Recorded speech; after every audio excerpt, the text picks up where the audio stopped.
Ô, Escova, por gentileza, o Atlético briga exatamente pelo que na competição? É uma boa pergunta para se fazer lá dentro do Atlético, sabia? Eu gostaria de saber do que o Sampaoli e os jogadores estão em busca. Assim, mas no vestiário, não na frente das câmeras e nos microfones para ser protocolar. No Everton, é óbvio que faltando aí 12 jogos para o Atlético, né? Você falou do Flamengo que falta um jogo só, na verdade são 2, né? Ele tem o contra o Bahia dessa rodada e ainda tem o jogo com o Grêmio. É verdade. São 2 jogos, um ponto só. Vencendo um dos 2, já ultrapassa o Atlético. A essa rodada também tem outro jogo importantíssimo para o Atlético, que é Inter e Palmeiras, jogando no Beira-Rio. Importantíssimo porque o Palmeiras também tem 2 jogos. E o jogo a menos contra o jogo a menos do Palmeiras é contra o Vasco. Palmeiras ganhando as 2, passa o Atlético. O empate seria o ideal nesse jogo no Beira-Rio. Segura o Inter e segura o Palmeiras. Segurando o Palmeiras, com um jogo a menos, o Palmeiras não passaria. Chegaria no máximo a 45 pontos. Para o G4 é muito real.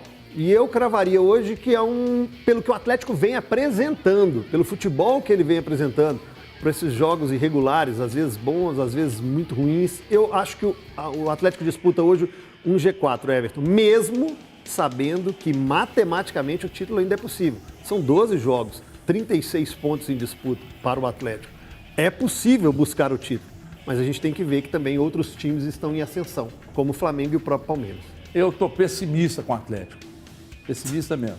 Título não, né? G4. Muito pessimista, porque essa variação, essa oscilação, sabe? Campeão brasileiro no dia 24 de fevereiro, para rimar, menino Gomide. Gomide, o que luta exatamente por uma vaga Libertadores ou dá ainda para jogar para a galera, como eu fiz aqui agora, e acreditar no título? Ô Everton, matematicamente é possível, mas se formos a analisar friamente o desempenho nos últimos 5 jogos, eu não acredito que consiga tirar a diferença, né? Não que o Atlético esteja jogando mal, longe disso, mas já esteve com um desempenho melhor no Campeonato Brasileiro. E muito provavelmente, né, matematicamente, é muito por conta da sobra que ele teve no primeiro turno, apesar de não ter terminado o primeiro turno como o primeiro colocado, mas eu digo com relação aos outros times, né, que oscilaram mais na primeira parte do campeonato. Mas hoje, Everton, o desempenho do Atlético, ele foi, eu não vou dizer colocado à prova, né, mas a gente viu ali um termômetro no jogo de quarta-feira contra o São Paulo. E o Atlético com apenas um desfalque, né, que foi o Hever, suspenso, os demais todos à disposição do Sampaoli. E aí, por uma opção dele, uma estratégia dele, ele escalou o time de uma determinada forma que, apesar de ter praticamente 100% do elenco à disposição, ele não conseguiu fazer frente ao melhor time do campeonato. E o São Paulo hoje ele não está na frente somente porque a matemática o favorece, ele abriu 7 pontos. Ele vem jogando bem. Ele vem jogando bem e de uma forma mais constante do que o Atlético. E é por isso que ele abriu 7 pontos. E eu colocaria alguns times que vêm abaixo do Atlético na tabela, hoje com um desempenho similar, se não melhor. O Flamengo deu uma melhorada agora com as semanas mais cheias para o Rogério, né, por conta da eliminação nas competições mata-mata. Fez um ótimo jogo contra o Santos, por mais que o Santos tenha jogado com um time misto / praticamente reserva. O Palmeiras vem numa ascensão muito grande. Veremos como será para o Grêmio emocionalmente, né, a questão da eliminação na Libertadores, né? Se isso vai ter algum impacto no desempenho do time ao longo do Campeonato Brasileiro, e aí o Grêmio ainda tem a Copa do Brasil. Então, você falou do Flamengo. O Flamengo tem 2 jogos a menos, né? Joga esse final de semana contra o Bahia, que vem de 5 derrotas consecutivas, somando brasileiro e sul-americana. Se perder de novo, o Mano cai. Não acredito. Enfim, mas... E depois o jogo atrasado é contra o Grêmio. Aí para o Atlético é até bom, porque é um jogo de confronto direto para quem quer estar ali na parte de cima da tabela. E o Palmeiras tem um jogo contra o Vasco, e o Vasco brigando contra o rebaixamento, e se eu não me engano o jogo é em São Paulo. Então o Atlético precisa subir um pouco o desempenho dele. O Atlético precisa como disse o próprio Sampaoli, né? Os adversários têm sido mais eficazes definindo os lances na área do Atlético do que o Atlético sendo eficaz para definir os lances na área do adversário. Ô, Gris, quando o Sampaoli chegou ao Atlético, o Sampaoli a primeira entrevista do Sampaoli, ele falou sobre, quer dizer, eu não sei se foi exatamente na primeira ou se foi uma das primeiras, me parece que foi na primeira.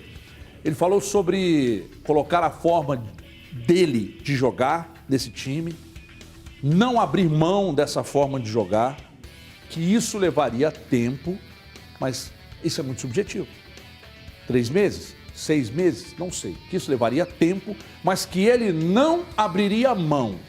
Então, quando alguém pede, como eu peço, equilíbrio, o que é o equilíbrio que eu peço? Eu sei que ele não vai entregar o que eu peço. O que eu peço, vai jogar contra o São Paulo? Fecha a casinha. Vai jogar contra o Palmeiras? Fecha a casinha. Vai trocar golpe e se lascou contra o Palmeiras e se lascou contra o São Paulo. Parece que ele, de fato, não deve mudar o jeito de jogar. Ele está certo na sua avaliação, não dá para buscar, a gente já falou disso aqui, alternativas para equilibrar e para chegar aonde você, por exemplo, vai dizer que o Atlético pode chegar agora? Onde ele pode chegar? Ô Everton, eu vou usar para falar um pouco o que eu acho que o Sampaoli pode e deve fazer. O exemplo mais próximo hoje para o Atlético, que foi o jogo contra o São Paulo e o adversário, né, do Atlético, que é o São Paulo. Tem muita gente, você acompanha muita gente falando aí que o São Paulo melhorou no Campeonato Brasileiro porque o Diniz abriu mão das convicções dele, né? Estava quase caindo, abriu mão das convicções e o time melhorou. E o São Paulo não abriu mão de convicção nenhuma, né? O modelo de jogo do São Paulo é o mesmo desde o ano passado, quando o Diniz assumiu. Mas o Diniz fez alguns ajustes para melhorar o time. Ele tirou o Tchê, que era um jogador que jogava como primeiro volante, que dava mais qualidade na saída de bola, e apostou no Luan, um jogador de mais força física. Ele tentou mudar a zaga depois de um início ruim, depois de um momento ruim ali no primeiro semestre. Colocou 2 jogadores, um inclusive improvisado, que é lateral jogando improvisado como zagueiro, né? O Diego e o Léo, para tentar melhorar o passe dos zagueiros. O time começou a tomar muito gol, principalmente de bola aérea. Ele retornou com o Arboleda e com o Bruno Alves. Mudou algumas peças, mas sem perder a essência do time. De ter muita posse de bola, de ter muito jogador no setor da bola, de atacar o tempo inteiro. E eu acho que o Sampaoli também pode fazer isso. Não é abrir mão das convicções e mudar a forma de jogar, porque isso não vai acontecer. Mas acho que pode pensar em algumas coisas que tragam alguns ajustes para o time, para que o time possa jogar de uma forma um pouco mais equilibrada, seja menos suscetível a sofrer tantos gols como vem sofrendo e tudo mais. Com relação a onde o Atlético pode chegar no Campeonato Brasileiro, Everton, eu odeio o tal de chance matemática, acho chato pra cacete. Mas se a gente for pegar hoje, tem muita gente que fez matéria a respeito disso aí de ontem para hoje, né? As chances matemáticas do Atlético ser campeão brasileiro hoje elas são muito parecidas com as chances do Cruzeiro subir para a Série A. São até menores agora. E aí eu acho que vale para o Atlético a mesma coisa que vale para o Cruzeiro. Eu não acho que o Atlético vai ser campeão da mesma forma que eu não acho que o Cruzeiro vai subir para a Série A. Mas eu acho que o Atlético tem a obrigação de mirar o título, de olhar e falar, cara, vamos ganhar todos os jogos e vamos torcer contra o São Paulo, vamos ver se o São Paulo tropeça. Se não tropeçar, tudo bem, não deu, fizemos nossa parte. Mas eu acho que é uma obrigação do Atlético mirar o título. Acho que não vai conseguir, mas acho que é obrigado a lutar. Daqui a pouco eu vou falar do Sicredi, mas agora o Gomide pediu a palavra aqui de novo. Gomide, por favor. Ô Everton, muito provavelmente, né, não dá para cravar, mas é quase uma certeza que o São Paulo será o técnico do Atlético da temporada 2021.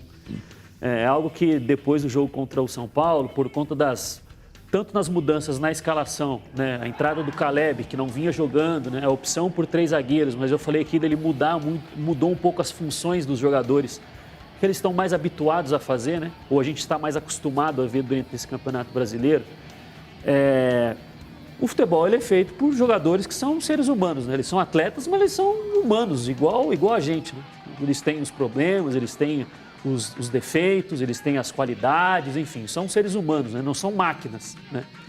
E algo que eu acho que é difícil ser externado por um jogador, seja do Atlético, seja de qualquer clube do futebol brasileiro, mas o São Paulo ele tem um método de trabalho, Everton, que me chama a atenção, que às vezes me causa uma dúvida se isso pro futebol brasileiro é possível. Porque quer queira, quer não, o São Paulo é um técnico de muita qualidade, só que a ideia dele de planificar o jogo pensando muito no adversário, que é algo raro no futebol brasileiro, um técnico fazer isso, são ajustes pontuais, mas ele, se preciso, faz mudanças radicais, como ele fez contra o São Paulo. Minha pergunta para o CJ era nisso. Ele faz. Por quê? Porque ele pauta a ideia dele, ele forjou o que ele pensa sobre o futebol dessa forma, que é algo que acontece muito no futebol europeu. Os jogadores estão mais acostumados a fazer isso. Tanto que uma das primeiras entrevistas, inclusive acho que no dia que ele entrou aqui com a gente, o Guilherme Arana falou assim, eu me surpreendia que algumas vezes eu jogava bem e no outro jogo eu ficava na arquibancada assistindo a partida e ficava me pensando, mas será que eu joguei bem? Será que eu joguei mal? Porque na Europa isso é cultural, Everton. E eles lá, os jogadores, são formados, aí eu digo, educacionalmente, de outra forma do jogador brasileiro. E aí me causa uma dúvida se essa, entre aspas, cultura dele, o quanto que isso, a longo prazo, passa a ser um costume para os jogadores. Ou se ele vai ter que rever um pouco isso para a próxima temporada. CJ, a pergunta era exatamente essa. Nós temos aqui uma equipe, aí amanhã, a Copa do Mundo, e aí na hora de vamos para a Copa do Mundo, mandar nossa equipe de esportes da Band de Minas para a Copa do Mundo. Não, mas vocês 4 não vão, nós vamos mandar o Pisquila, o André, o Vitão e o Guto. Porra, não dá, cara, você rala o ano inteiro, na hora de comer um filezinho, troca. É isso que eu queria te perguntar. Você tá falando que o Pisquila, o André não ralam, não? Não, mas eu tô dizendo na tela. Ah, tá, né? Entendi. Aí boa, quer dizer, os caras treinam, aí no jogo filezão contra o São Paulo, saca todo mundo que vinha sendo escalado e mete o Caleb. Sabe, por mais que o Caleb tenha treinado bem, os caras não ficariam pistola com isso? Dessa troca excessiva, principalmente as mexidas no meio campo ali? Difícil a gente mensurar isso porque a gente não está no vestiário nem no dia a dia. Se o clima for bom, os treinos e o vestiário, ele estiver muito bem afinado, seja no discurso, nos treinos, no que cada um rende, eu acho que equipe funciona como equipe, grupo entende como grupo. Agora, se tiver algum jogador que absorva isso errado, a primeira coisa que eu acho que tinha que ter era o diálogo entre ele e o professor. Ó, isso me incomoda, assim, ser assado. Ó, isso tem me incomodado. Se o Sampaoli der essa liberdade para o jogador, que eu acredito até que não tenha tanto, porque ele acredita muito nas ideias dele. Mas se ele não for radical e falar, tá, me fale aí, o que você quer? Aí ele ouve, entende, tá, agora eu vou colocar o meu lado. Meu lado é esse, esse, esse. Funcionaria às mil maravilhas.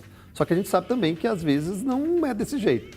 Vou dar um exemplo aqui do Marquinhos. O Marquinhos sumiu, O Marquinhos desapareceu no time do Atlético. Quando o São Paulo chegou, o Marquinhos foi utilizado como titular, depois como opção. Ano passado foi utilizado durante boa parte da temporada. Aí depois como opção e hoje nem opção é. Como que está a cabeça do Marquinhos? Como está isso lá dentro do grupo? Os líderes.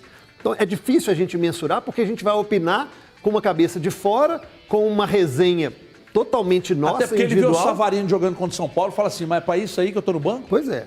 Tô falando no jogo específico, tá, gente? Não tô falando que ele é melhor que o Aí, Savarino, não. pegando o jogo contra o São Paulo, você só fala assim, ele aproveitou um garoto, colocou o Caleb. Que eu não. Então agora o próximo vai ser o Wesley. O Wesley é volante, é o da posição de origem, é da base. Ele vai colocar o Wesley para jogar ou vai colocar o Dylan Borreiro, que vai voltar da seleção colombiana? Acho que até no começo da semana que vem, até dia 20, domingo, ele está na sub-20 da Colômbia. Aí ele volta. Ele tem uma semana para poder se preparar para esse jogo contra o Coritiba. Vai ser o Dylan improvisado ou ele vai colocar um jogador da base que é da posição? Eu acho que o problema maior dessas mudanças é um pouco do que diz o CJ, é a forma como isso é passado. Acho que isso é o mais importante. E a gente não tem o detalhamento exato, né, de como que isso é passado. Mas pelo que a gente já ouviu de bastidores do Sampaoli, tanto no Atlético quanto no Santos, eu acho que esse é o problema. Porque não acho que dá muita explicação para ninguém, não. Tira e pronto. É isso, e vamos pro jogo.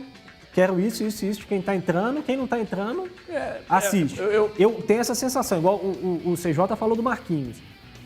Eu não acredito que o Sampaoli tenha sentado com o Marquinhos para falar, ó, você está saindo, tem outros jogadores que estão melhores, mas faz isso, vamos melhorar isso aqui.